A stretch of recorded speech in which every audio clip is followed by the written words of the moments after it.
Today we're in the southeastern corner of Luxembourg in a small town called Manternach. It's here 79 years ago in the winter of 1944 that my grandfather was part of Task Force Reed and Combat Team Castello as the 398th Engineer General Services Regiment found themselves on the front lines of Luxembourg facing a formidable Nazi army. And this town is where the battalion headquarters and the company headquarters were located.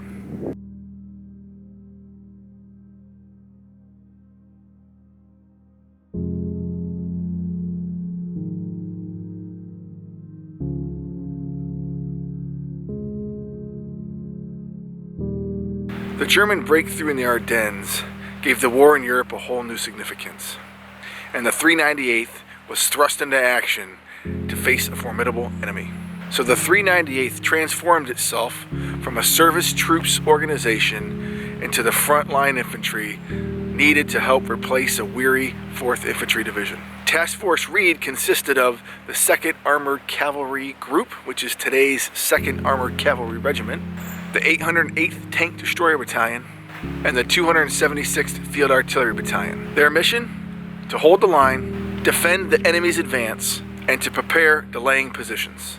I'm now in the town of Grevenmacher, which was the southern end of the northern perimeter, or the northern border sector, that my grandfather's battalion and company operated in. It stretched about 4 kilometers to a town in the north called Mertert.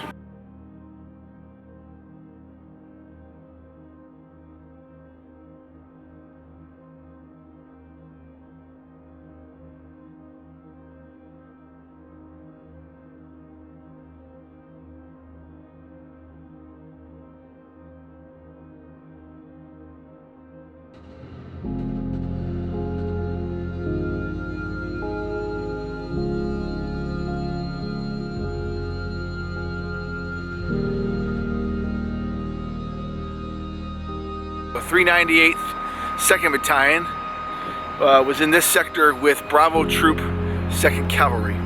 The southern sector was occupied by 1st Battalion and Alpha Company, or Alpha Troop of the Cavalry. And so that meant that the total front along the Moselle River was about 20 kilometers. So 398th moved up here from Verdun around the 16th of December. And by the 24th of December, everybody had arrived, and once the defensive positions were established and the sectors were laid out, at around 1800, they began digging in their positions.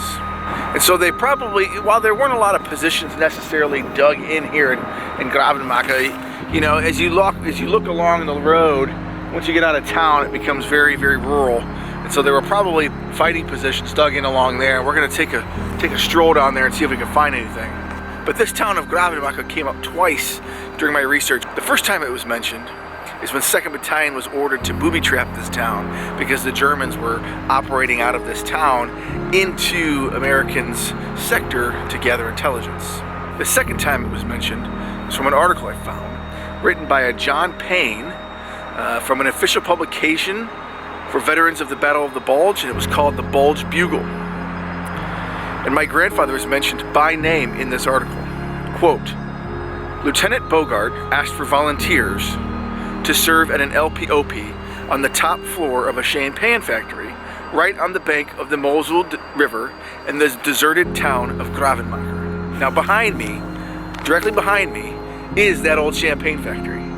That's the champagne factory that my grandfather sent soldiers to set up a listening post, observation post. Now there's quite a story that comes with that. I'm not sure if my grandfather was involved necessarily in the LPOP. If he was there, I'd like to believe that he came in, he checked on his soldiers while they were there. But the LPOP was pretty much ran by the cavalry, by the infantrymen, and then my grandfather and the engineers were just there to support. I do also like to imagine that you know, my grandfather had a pretty big impact, at least on those two men's lives. For them to remember him by name, for John Payne to remember him by name more than 45 years later, when he was just some lieutenant who went by and asked for names, asked for volunteers, but to remember him, I like to think that meant my grandfather was a pretty good officer. So now we're going to head north along the perimeter to see if we can find anything that shows up that would have related to the sector, and and then we're going to head to another town and go from there.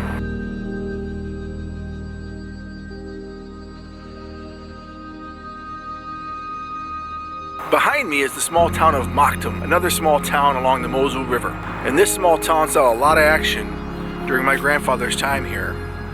On the 27th of December, a patrol was sent in and was pinned down by enemy gunfire. On the 31st of December, elements of the 398th and others crossed this river into the small town you see there. This 12-man patrol crossed and made it about 3 miles in before they made contact with machine gun nests, German machine gun nests. And 3 men from the 398th were killed that day. I happened to look up some individuals buried at the cemeteries around here, and at the Luxembourg American Cemetery there's a PFC Warren Guidry from California. There's also a PFC Ralph Hodash from New Jersey. And a bit further south at the Epinal Cemetery there's a Tech 5 Wally Johnson from California. Those 3 men may be the ones that passed and crossed over this river and perished in this small town during their patrol.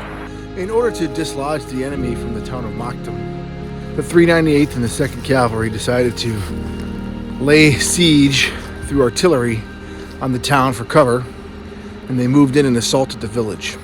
Light tanks assaulted this area here, and a squad of the 398th attacked up this hill, this adjacent hill to the town. So the town is on the other side of that other side of that hill there, and a squad from the 398th came up this hill to dislodge the enemy. Their mission was to dislodge or remove the enemy. So we could be very well standing. I could be very well standing where this assault took place. I can see a number of places in which the enemy would have had a great position. The assault here in Machtum was the turning point, and while they continued to receive extreme enemy fire and artillery, they pressed on and pushed the Germans back across the Moselle. Kind of all sinks in here. Makes me wish I'd asked more questions and looked at a map with my grandfather, but it was a different time then. This area bore the witness to the struggles and sacrifices of my grandfather and many men like him. Remnants of the wartime scars linger. I realize that I'm not just retracing his steps, but the steps of an entire generation. And as I've traveled through England, France, and Luxembourg, retracing these steps, I have a connection with the past, and I realize that this time is not just mine, it's my family's, and the legacy of all those who served. This journey isn't about the places, it's about the people, the stories, and the spirit that emerge from the shadows of war. After 31 days, the 398's time in Luxembourg was done, their mission complete. And they packed up all their gear and headed towards Cesson, France, just north of Paris.